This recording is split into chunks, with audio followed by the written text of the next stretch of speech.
So, sieges of Malta.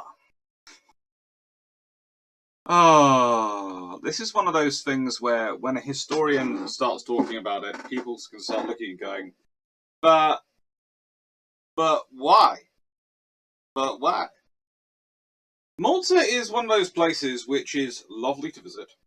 The people are wonderful and gregarious, but that is not a reason to invade them. The people are very nice, that is not a reason to invade them. It is not a particularly large place. It doesn't have a particularly large population that you can draw lots of soldiers from. It doesn't have access to lots of rich and vital minerals. In fact, Malta, if it didn't exist, would probably be one of the quietest spots in the world.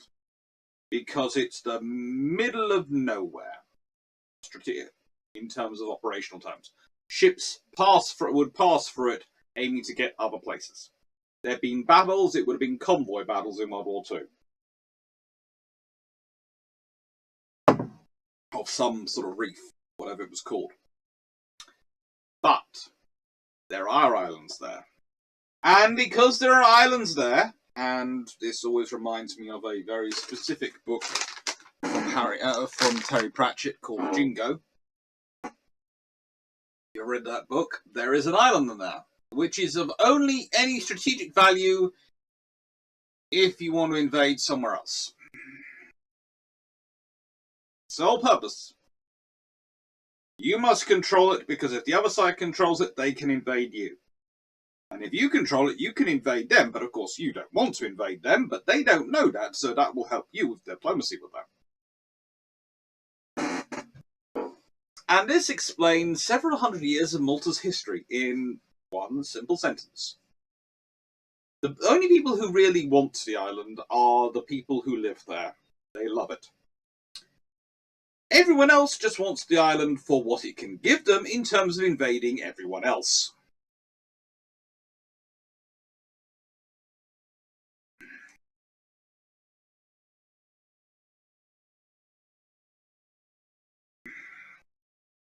That is the world. So let's start off with a little bit of a thing about Canada. What are we doing? Well, this is the rough plan. People have been asking me what we're doing in Canada, what the trip is going to be. Well, it's going to be Haida. I go out slightly early. Drac and the rest of the crew arrive on the Friday. I arrive on the Thursday because I get to go aboard Haida on my own in the morning.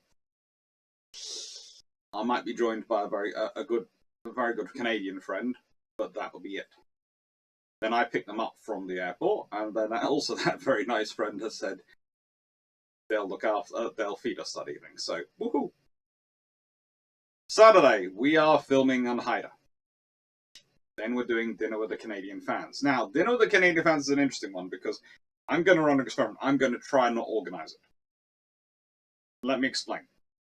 What I would dearly like is if I will organise it if I have to, but I don't know the restaurants other than by reviews. I don't know which is a good one in the local area. So if someone wants to appoint themselves coordinator for that and liaise with us and liaise with everyone else via Discord and organise it, you would be doing me a huge and wonderful favour. Me and Drac, a wonderful favour. It will have to be probably in the Hamilton area, because we don't really want to go that far from Haida. But if there is somewhere nice, I've been told by Drac, preferably, well, his actual expressions were preferably lots of meat, which are similar to mine. So barbecue or pizza tends to be our preferred options. But, you know, something nice that everyone can afford, and we can sort of get, if people want to come see us and chat with us and meet us and get books signed or whatever, come and ask us questions in person, organise that. So I need a volunteer to A, take on organising that, and sort of, if you wouldn't mind, if someone wants to. I'll probably have announced that also in Thursday's live, so we'll see who's up between that time. But I'm putting out here again this one. Right then on the Sunday, well, it's in case of bad weather on Saturday, we're leaving it open, but we're probably going to have good weather. And then we're hoping to go to the Canadian Aviation Museum and do some filming there, and possibly Niagara Falls. And then possibly I'm going to be driving us all to the Blue Jays game, because one of the people coming with us in the UK is a massive baseball fan, and frankly, we're all quite interested in going to a Blue Jays game as well, because it sounds fun. It's the thing. The thing is, it's a big popular thing in Canada and America, and I enjoy it to an extent of what I've seen. So I'd like to go to a game as we're going to be out there. So yeah, and there's apparently a big game happening on the 5th. So expect to see 4, possibly 5 English gentlemen in the stands at the Blue Jays game going, ooh, this is different than television. And then, let's see, Monday we're hoping to do the Sullivans and Little Rock. And that's when, theoretically, there's going to be a public lecture, but it hasn't yet been confirmed. I have to admit, I do understand why the Canadian sides of the public lecture are being quite so cagey about organising these things, because honestly, it comes down to the reality of what kind of COVID restrictions come in, and we're all flying in, and all those things. So I can understand that. Tuesday we fly to Halifax. Then we visit Film Sackville on the 8th. Then it's the Museum of the Atlantic and Other Archives on the 9th. Then it's fly back to Hamilton. Friday,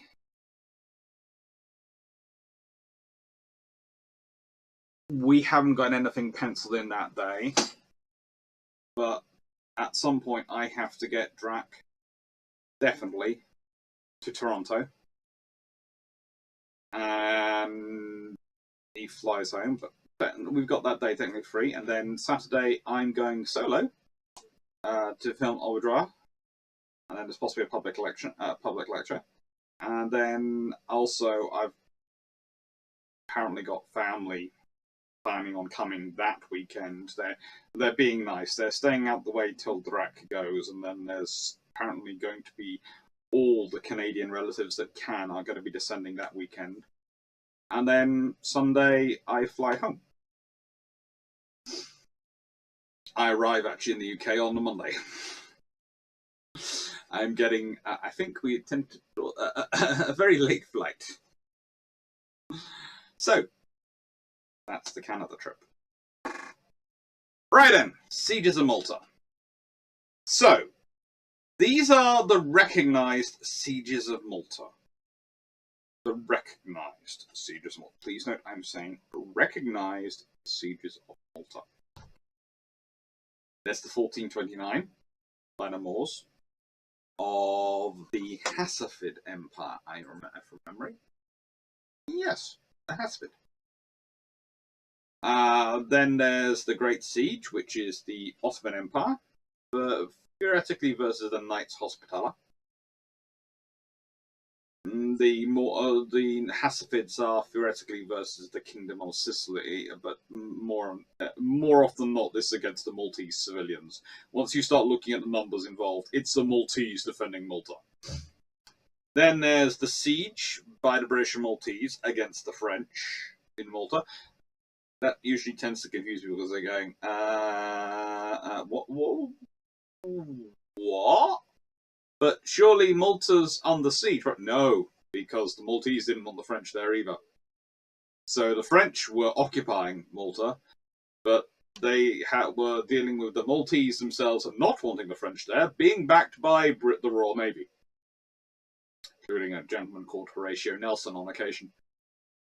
Just to add to the general French pain. And then there's the Siege of Malta in World War II.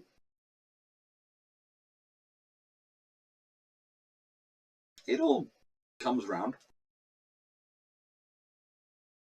So, here is a nice little excerpt from one of these very long poems. Honestly, it's... Oh, it reminds me of a Greek tragedy. We'll leave that to one side. Anyway, of the knights, the arms, the distinguished officers, killings and assaults I sing, of woundings and destructions, which were seen in recent times, because moved by profound hunger and treachery, the Emperor of the Turks raised a great fleet to send to Malta, so that the friends of St. John might be overwhelmed. It's written in what I would call the saga style, and I haven't yet managed to find a complete translation. I have found bits, so I'm not even sure if that's the best bit, honestly. That's just one of the bits I've found from Antonius Achilles' work of 1570. As you can see, it lines up quite nicely with the Great Siege. It's inspired by that. It seems to be long enough that it could have been written, taken in 5 years to write it, honestly. It's certainly required a lot of polishing and a lot of editing. If I could find a full English translation, I would love to have it here, but I can't. I have looked and haven't been able to find it. But here's the first introduction to why Malta matters. Here are the main Genoan trade routes and the main Venetian trade routes, and some of the other connecting routes. If you look very carefully, you can spot Malta hanging out just below Sicily.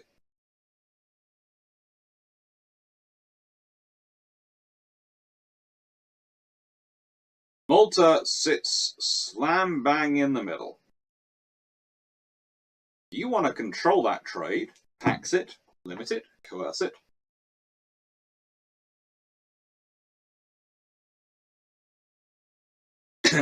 And considering the operation of ships at the time, Malta is pretty much perfect. It has supplies of fresh water. It has food, including a lot of fresh fish at the time. It has a population. And it is perfectly located. And as long as you have a decent fleet there, you should be able to protect it. Which is probably the problem for the Kingdom of Sicily, because let's be honest, the Kingdom of Sicily is appreciated for many things. Having a decent navy is not one of them.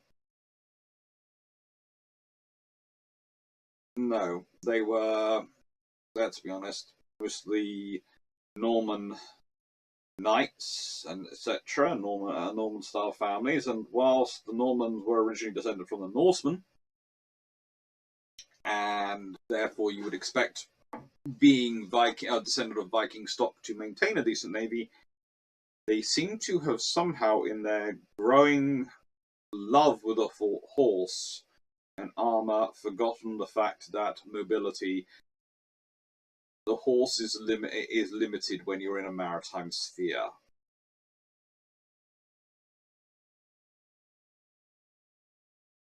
But they do try.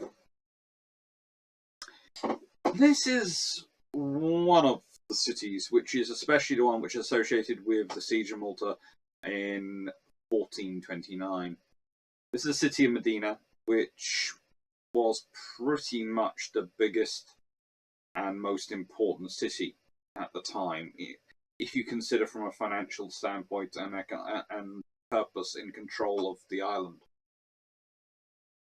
I would also point out that this is a city which has been under siege many times in its life, and it has had its fortifications upgraded many times over the years. So be careful looking at these fortifications and going, ooh, they look really good and Napoleonic. They, trust me, they didn't look this good in 1429.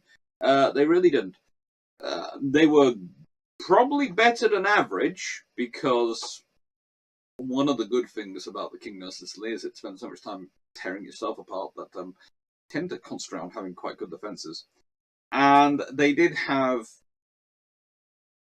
a Aragonese army, so that's from the Aragon in Spain, by the way. Always good to have Spanish troops. Spanish troops keep turning up in Malta's history. Again, if you look here, I can't think why Spain and Spanish kingdoms would be so interested in putting some troops slap bang in the middle of the Mediterranean. Can you? Doesn't help them have influence on that key part of the Mediterranean at all, does it? Anyway, so this is the city of Medina, and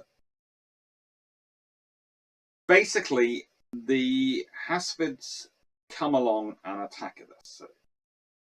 Now, it's been around a long time. A really long time, Medina. Its first founding is sort of shrouded in some sort of mystery. We reckon probably 8th century before Christ,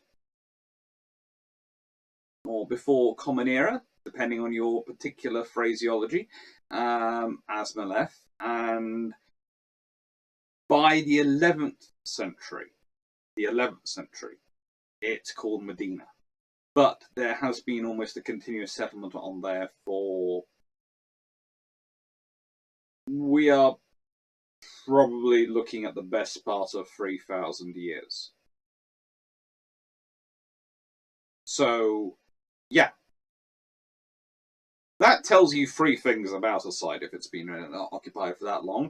1, it's probably got some water nearby it. 2, it's probably fairly fertile and fairly good growing ground to keep the population stable and alive. And 3, it's probably defensible, because no one lives there for that long unless they have a Mahusid population or they can defend it. And that hill around it does give you a certain idea of what some of the issues might be for people attacking it.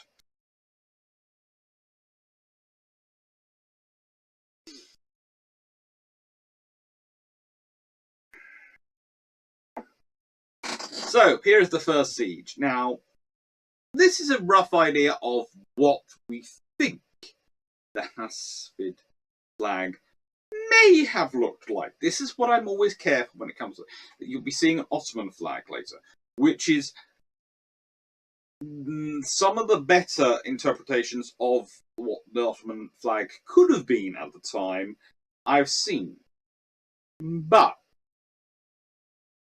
I do not consider it in any way, shape, or form probably the real thing. It's a close approximation to what it might have looked like.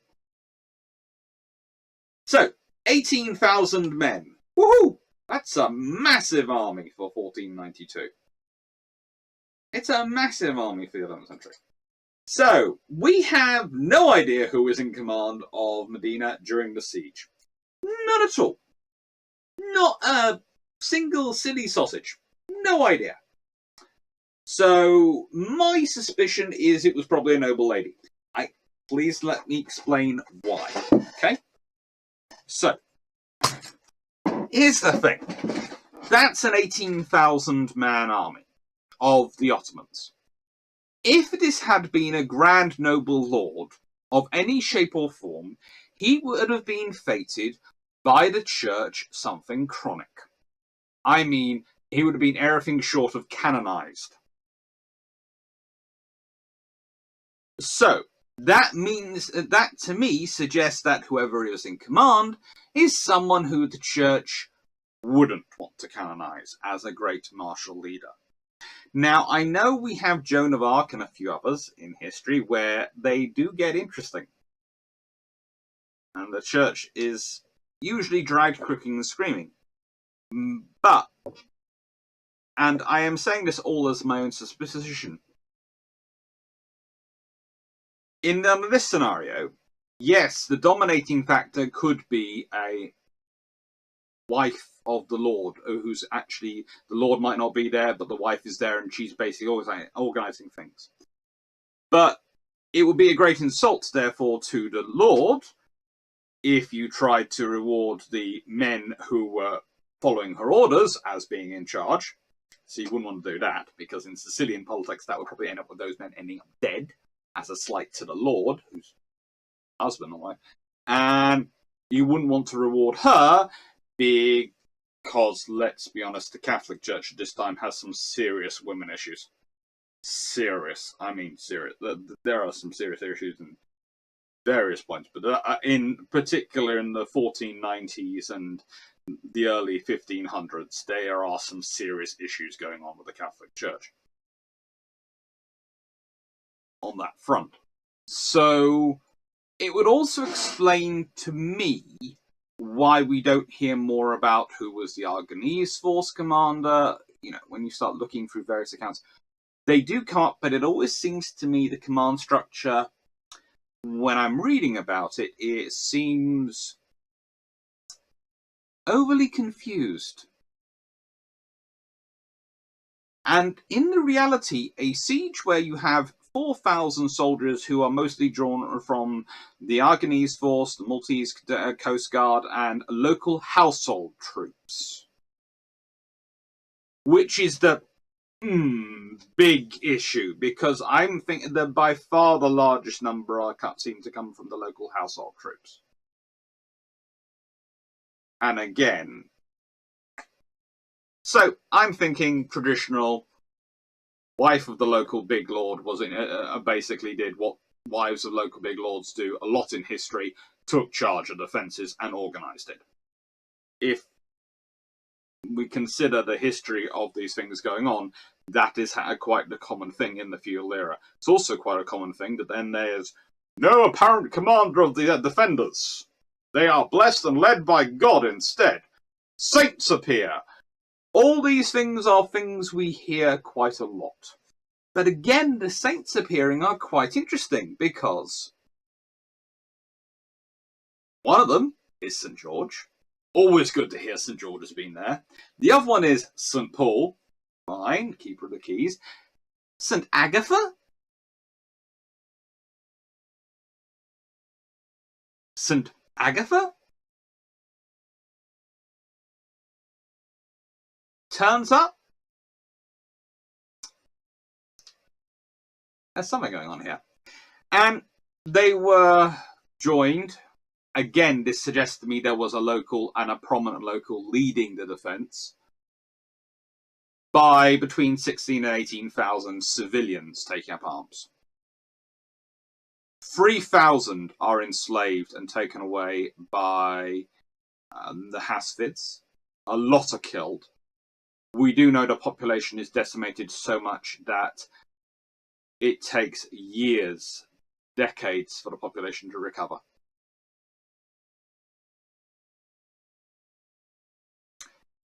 But it does recover. Stella of Gozo. Now, the thing is, Malta is more than just one island. It is.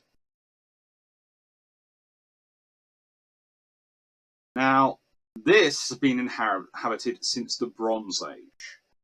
It's otherwise known as the Citadel of Victoria, and it is very old. Basically, the idea was that they built a castle to be a refuge for Gozo's population, so they could hide in there if they were attacked. The problem is the defenses were really not upgraded for a long time, and this meant that when the invasion of Gozo takes place, the force sacks the citadel very quickly. And so most of what we see today was reconstructed between 1599 and 1622. So that's what most of the fortress you see. The original fortress was pretty much an acropolis, which was converted into a castle. Now, the invasion of Gozo is one of those sieges which doesn't count as a siege of Malta, but here's what happens. The Ottomans turn up with 10,000 troops. They find that the soldiery on Malta itself, the big island, are pretty scary, pretty well fortified, and frankly not taking any from them. Okay. They decide they don't have enough for that job, so they go and invade Gozo, where they find a force of roughly 6,000. There are some arguments being more, roughly 10,000 on the island, but in my experience, if you've got a force of 10,000 and the enemy turns up with 10,000 and you're defending even a half decent defensive position, you shouldn't fall apart. You need a certain superiority in numbers and firepower to be able to make a siege work, especially as quickly as it does. So my sincere suspicion is that if there's any 10,000 going around Gozo, that's the entire population of the island. Which would also make sense for how devastated it is, and devastated by between 5,000 and 6,000 being taken off as slaves. The main lesson of this, though, attack for the Ottomans was a problem. It's kind of like a forerunner of the whole Gallipoli saga, Darnell saga. They turn up, they launch a devastating attack, they go home, we won! Did we take Malta? No. Have we taken Gozo? Not really. So what happens? Well, the Grand Master of the Order of St. John goes, sugar! Calls in two very prominent engineers, Leon Strozzi and Pietro Parro, to examine the fortifications and make suggestions for further improvements, because he's presuming that the Ottomans will be back within a year. Jean de Hamedes, who is the Grand Master I mentioned, therefore increased taxation, strengthened the coast guards, that's the Dejma, mentioned earlier, and started building Fort St. Michael, Fort St.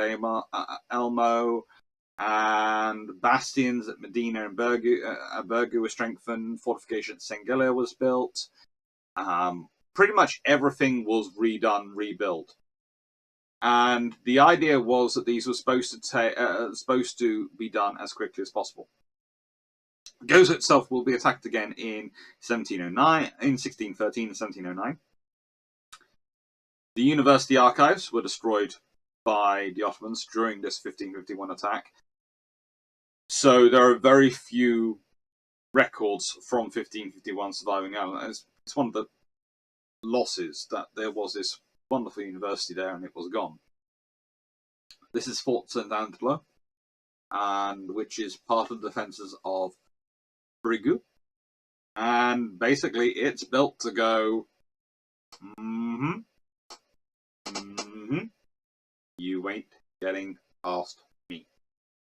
And it's built, along with other forts, upgraded, as a result of the 1551 invasion. So basically, to put it a different way, the Ottomans turn up, they blow and they attack and they win, they're devastating, and then the next time they come back, oh sugar. And the thing is, most of these defences are put into place really, really quickly. And when I say really, really quickly, I mean they're up and standing within 2-3 years. The Grand Siege doesn't happen till 1565. In other words, the Ottomans came in with a small force and they were devastating. And then they left their opponent alone for 14 years. And yes, they win battles in that time, they take more territories. But things aren't necessarily going that well for them.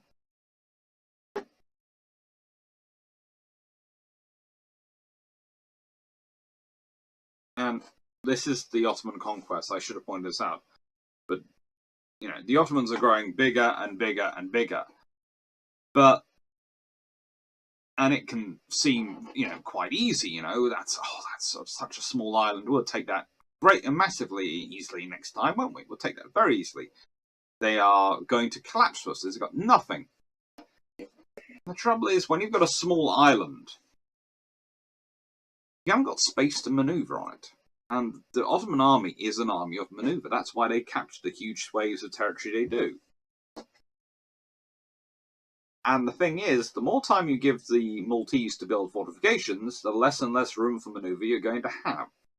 Because what the fortifications do, they cut down room for maneuver. So, here are the Knights of St. John, their flag on that side.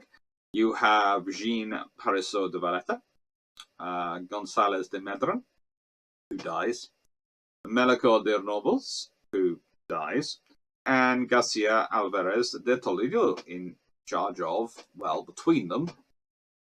And please note that the last two are from Spain, are sort of from Spanish Empire personnel. They have 2,500 proper troops. 6,100, including militia, servants, and galley slaves. So I'm adding this in as a sort of explainer, and I'm packing this in, because I rather like the version I recorded. But I realised I had missed one bit where I explain the numbers. So, officially, if you're looking at Wikipedia and the books that Wikipedia references, you get roughly 6,100 based on all those numbers being added together. That didn't make sense to me. And I can see why they've done that, but you've got pretty much 2,500 on the list of soldiers, and 6,100 including militia, servants, and galley slaves. So according to this one, you have got no support from the Maltese citizenry. Okay, Knights of St. John, I realise you are egotistical as anything, but that is highly unlikely. If we consider the previous sieges, well, first siege, there were 16 to 18,000 civilians took up arms to defend the islands. And yeah, most of the force which was gathered and which was doing it were civilians who took up arms. And when we say civilians who took up arms, I always consider that a bit of an interesting one, because let's be honest, it's not really civilians, not as we understand today. And even then, when we understand today, let's go through your average people today. Let's see, if we've got an office worker, well, the odds are they do some fitness regimes, so they're not exactly going to be completely unfit. It's very rare you find people who are completely unhealthy in any way, shape, or form. They're going to have a mobile phone, which, let's be honest, is a vision extension device. It's a mapping device. It's a communication device with variable security, depending on how you're using it and how you apps. It's all sorts of things, and it's also an information acquisition tool. There are so many different things that can come from your civilian life that can go over and can be used if you are in a defensive position. Then we consider also what's happened. So they know 14 years ago that most of those people taken off were civilians to be slaves.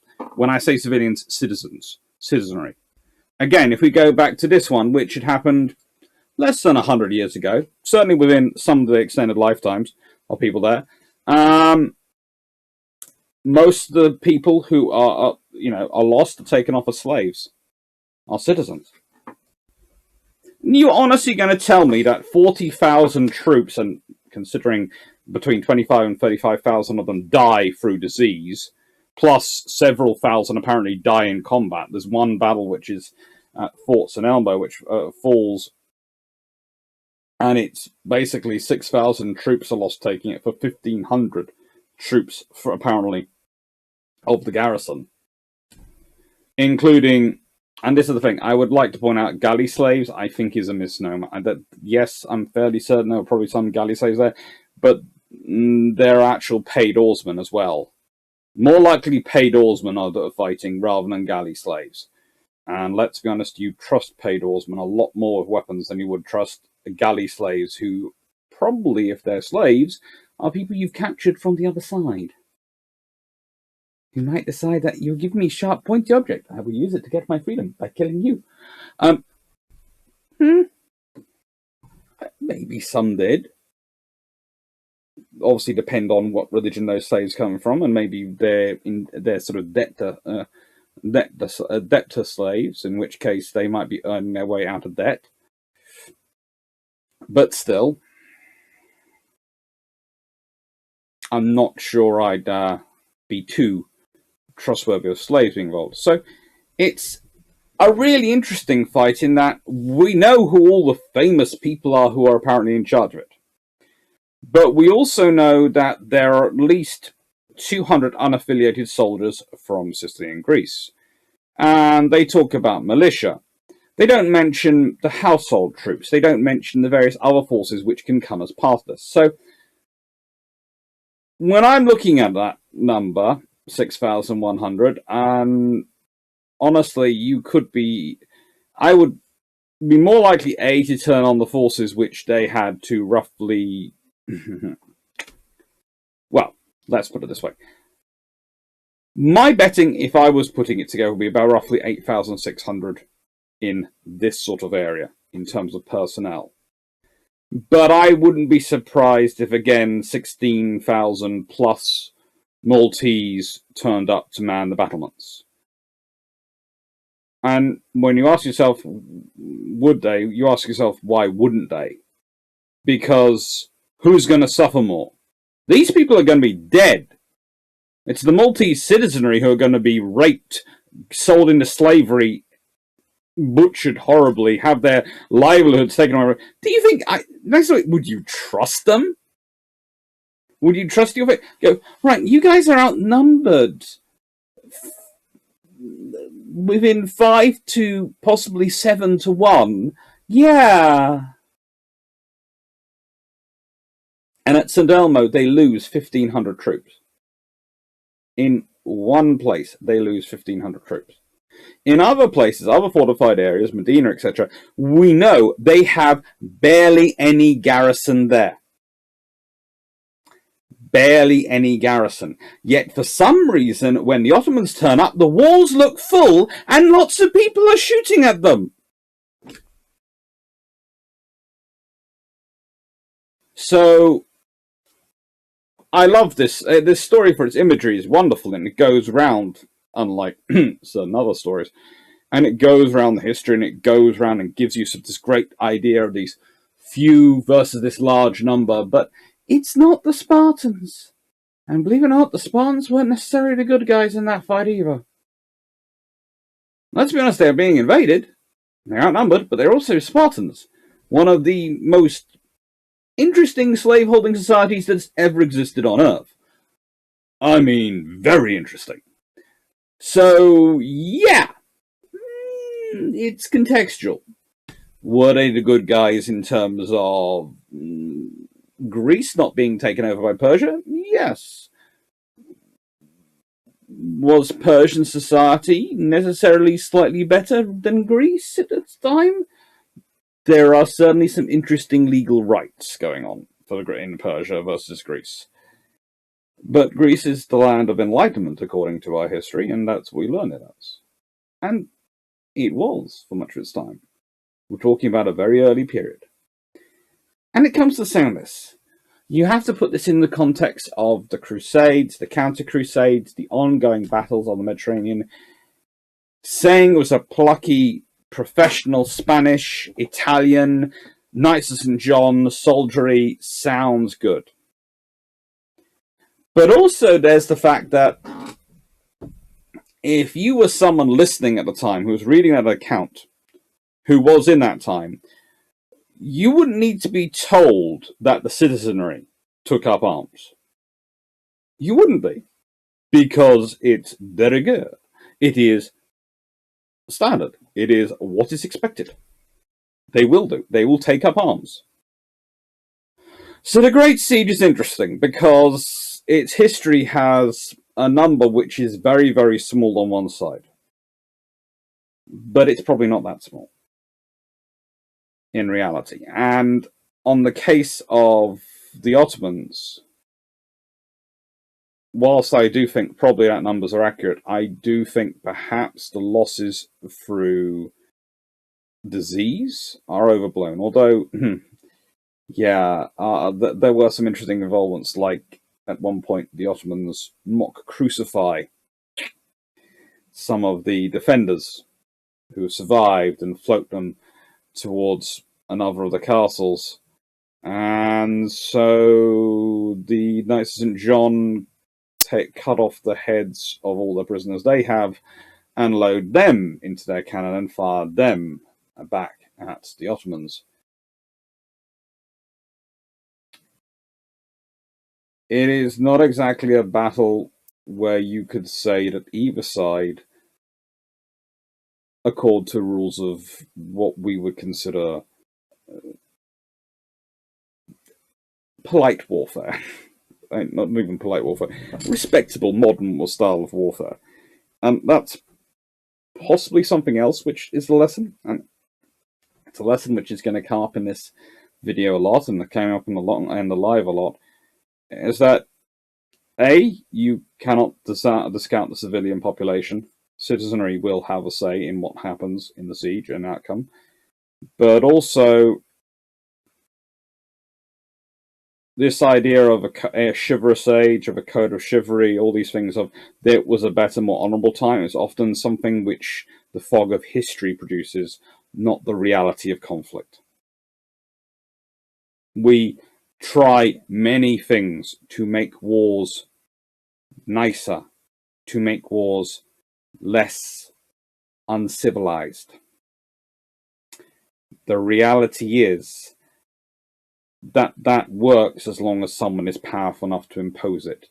But the moment that nation's power is threatened, or that alliance's power is threatened, they're proved just as scary as the next. Because in the end, it's power to enforce these rules which makes them exist. And if no one has the power to enforce them, then these don't matter. And one nation might do it first, but you always have to be careful when your nation does it first, because you might not be the one who does it most successfully. And that's happened to more than a few nations in history. They've gone bad first, and then they found out the person they were fighting, who they decided they had to go bad to fight and survive against, goes bad even further. Fun times. Again,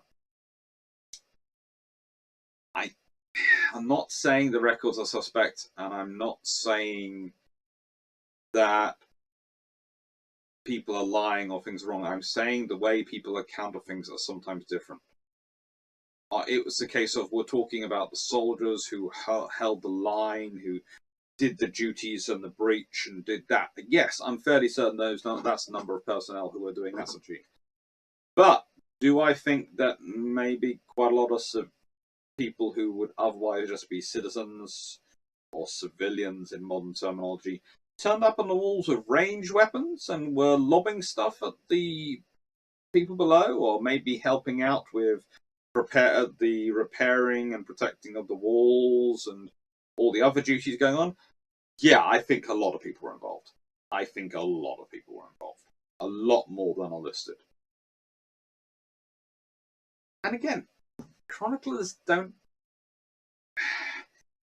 That's such a standard part of life, they wouldn't mention. It's kind of like the conversations when you're looking at other areas of history. Naval history is especially a good example of this. When you're dealing with construction of ships, there are things which aren't written down. One of the things which won't be written down is the items in a sailor's clothing, because it's so standardized that putting in the accommodation box and space for it is understood without it needing to be said. You just need to book in this number of boxes. In fact, you know when there's a big change because suddenly they start talking about it. But it's so you can almost chart. I could, without even having to be told, or having to research when the changes in uniform are. You know when the changes in uniform are if you're looking at the designs, because they suddenly start talking about it, and then they shut up about it for about the next 20 years, and then they talk about it again. It's the same with how cities, how populations react to being under siege. Of course you're going to be involved. Of course you're going to be doing firefighting teams and all sorts of things. It's part of it's what's expected. So yeah, I don't expect those numbers to turn up. This is, of course, an Elmo. Again, I will add on that quite a lot of these fortifications have been upgraded throughout the years. Malta is important and has kept being invaded. Ah, the third siege. Okay. So I don't think this should technically be called a siege of Malta. I think this should be called a siege of the French.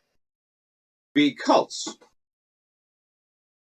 the French on one side have between roughly 6,000 and 7,000 troops, of which 4,000 end up surrendering. The Maltese have at least 10,000, but probably have pretty much the entire population of the island. They don't like being occupied. And they don't mind inviting people in. They don't like being occupied. The British provide 16 ships. The Portuguese provide 5 ships. You know, the amount of times the British turn up and the Portuguese turn up, they're far more reliable than the Dutch. Or anyone else, basically. This is the forgotten alliance in history, I swear, because the amount of times you read these sort of critical operations going around the world, and it's the British, and with a small force of the Portuguese. They don't do the showboaty operations, but by gum, the important ones they're always there for. The big losers in population were the Maltese. About 20,000 of them died. Mainly to disease, because the French were so bad at running things. They tried their best. But 4,000 of them the French surrendered, and 2,000 of them were killed, wounded, or sick or dead to disease themselves. The Maltese lost 300 in fighting, and the British had light casualties. Portuguese, none. Yeah. Commanders included from the Maltese side, Emmanuel Vitale, Francisco Caruna, and Vincenzo Bog. Horatio Nelson was backed up by Alexander Ball. It's always good to know there's an Alexander there.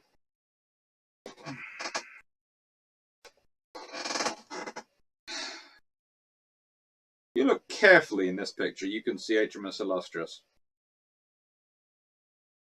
being repaired after damage operations.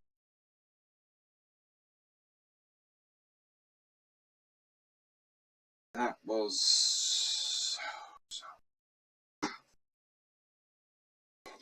the fourth siege. The fourth siege is definitely arguably the longest.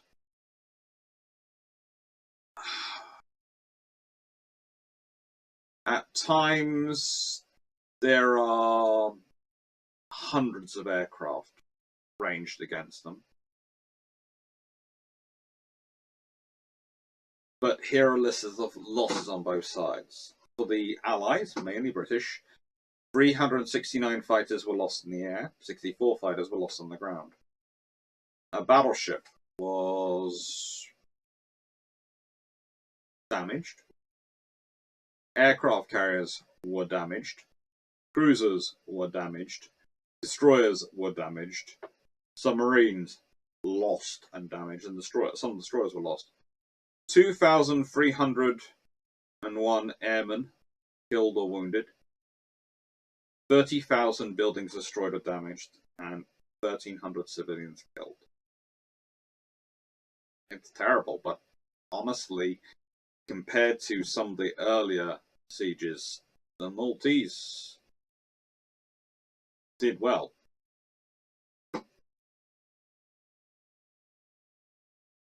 Here are the costs of the Axis, though.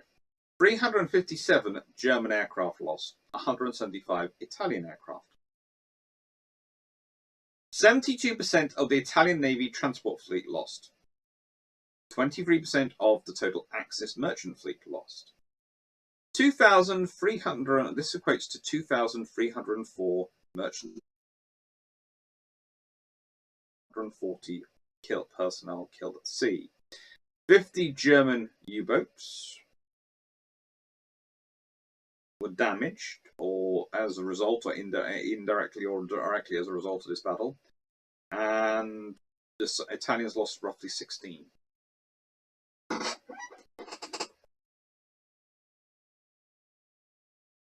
Why does it matter? Well, this is what Malta does. Malta sits in the middle of the Mediterranean, and Malta gives you that.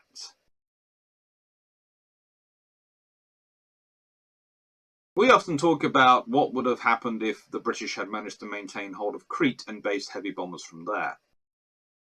Well, the thing is, if you manage to maintain heavy bombers from Crete and you're supplying and supporting them, you're going to have a far greater control, because you've got Cretan fighters there, to approach Malta.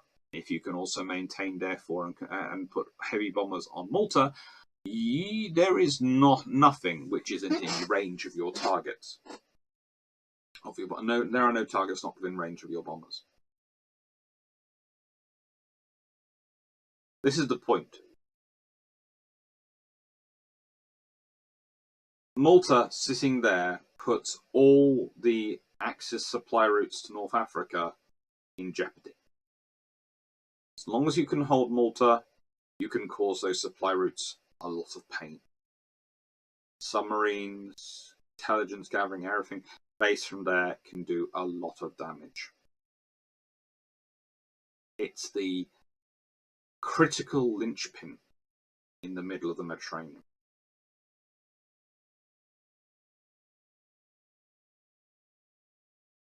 Shame about losing Crete, though. Because if you have Crete, then you have somewhere very quickly that you can do a straight line flight of many aircraft from Crete to Malta. You can fly them, you can transport them round to to Egypt. You can fly from Egypt to Crete, then from Crete to Malta. You don't have air-to-air refueling at time. But it would have made resupply of Malta a lot easier. And operations a lot easier and safer. So, basically, the Axis lucked out when they managed to win in Crete. Which, as we all know, is down a lot to luck. Summary. I love Malta. Malta is a crossroads place. It's a place which has beautiful history and culture to go and see. And as I said, the people are lovely, warm, gregarious. I'm not at all being biased because one of my girlfriends, when I was much younger, very nice young lady, I'm still friends with, came from Malta. Lovely people, lovely food. There is no reason, though, to invade Malta based on that. No reason to lay siege to it. It's literally the whole reason is because of where it is geographically. It's because it's there. It's because it's... You can see it on this map, there. Because it's there. Malta matters because of its location. It is, to nick a catchphrase from a Channel 4 television program, location, location, location. Malta is all about location. You can walk through 10 centuries in 10 minutes if you go to the right streets. I mean, it is amazing as a historian to visit there. Ultimately, though, the lesson of Malta is that if you don't have the support of the local population, it doesn't matter how strong a garrison is, you're not going to hold on to places you occupy. And if the civilian population are motivated and committed enough, then yeah, they might not be professional soldiery, but they can cause a lot of trouble for professional soldiery. And I think that's a lesson that's often forgotten today. We see the sheer capability of military equipment and we think, yeah, now nothing can stand up against nothing. But that means we're forgetting the sheer capability of civilian equipment. These days, almost everyone has a mobile phone. Think about it. This is a mapping tool. It's a zoom lens. It's a secure and a reasonable within reason communication system. Depends on the apps you have on it. It is so many things. It's a data storage device, data retrieval device, data access device. Pretty much everyone has one. Think about civilian drones, what they're capable of.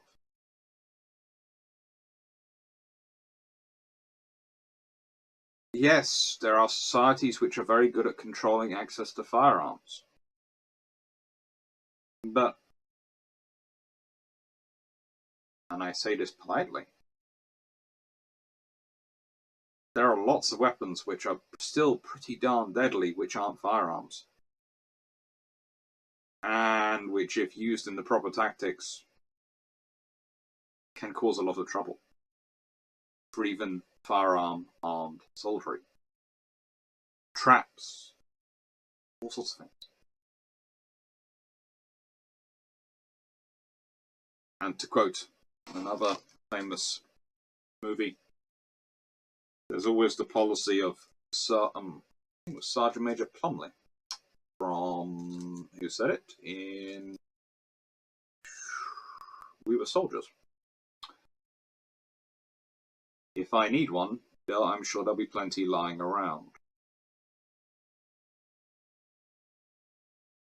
When I think about Malta, and I think about the weaponry that was available to most of the civilians there who fought there, it was mostly plowshares and converted systems like that. You know, you've got your plows, you've got your farming tools, your axes, all these things.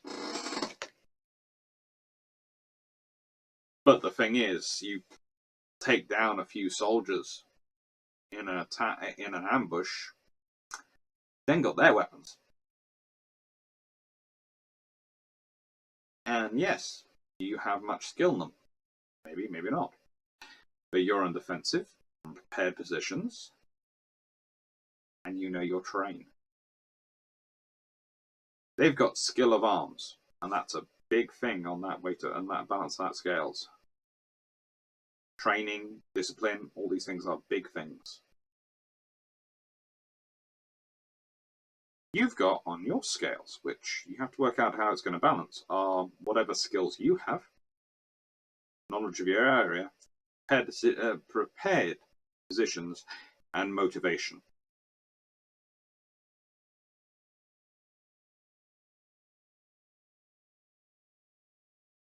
Balancing it, where do the scales end up? It's always easy to point to the military force and go, they'll get it, because you can see all their advantages plainly on a nice Excel spreadsheet. It's far more difficult to quantify what the civilian personnel might bring. But that isn't, just because it's difficult to quantify, doesn't mean it isn't there. Anyway, I tend to end my videos now by asking questions, because I like to know if people reach the end, because I'm that kind of person, but also because I tend to, it's actually something I do in university. And my students said it was weird watching videos and watching me get to the end of what they considered a lecture or a presentation, and me not asking people a question to go away and think about. And so I'm going to do this. The question I have is this. Do you think the Vikings, as in the more seagoing version of Norsemen, Vikings rather than the Normans, if the Vikings had settled and created the Kingdom of Sicily and especially Malta, do you think they would have been able to do a better job of defending the islands? Or not as good a job? What do you think? Myself, I think it could have been interesting, but I'd like to hear people think whether you think it should have the Normans or the Norsemen would have been the better ones to have had, considering the sieges they went through. Take care, thank you for watching, and I hope you enjoyed. And we have Scapa Flow coming up next week. Whey!